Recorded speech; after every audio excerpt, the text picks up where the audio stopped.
Dios te bendiga, joven que escucha este mensaje del ministerio El Sonido del Futuro. La Biblia dice en el libro de Colosenses capítulo 3 verso 2: piensa en las cosas del cielo, donde Cristo gobierna a la derecha de Dios. No pienses en las cosas de este mundo. Es fácil perder nuestra mirada en las cosas que hay aquí en la tierra, cuando todo es un caos alrededor de nosotros.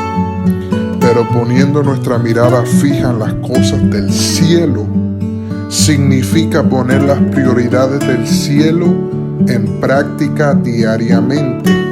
Permite que el cielo te llene y te concentre en las cosas eternas, al contrario de las cosas temporales. En el nombre de Jesús, amén y amén.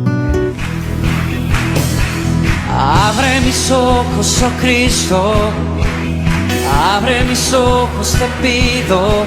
Yo quiero verte, yo quiero verte.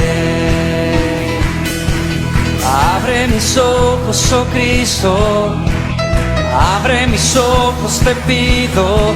Yo quiero verte, yo quiero verte y contemplar tu majestad y el resplandor de tu gloria.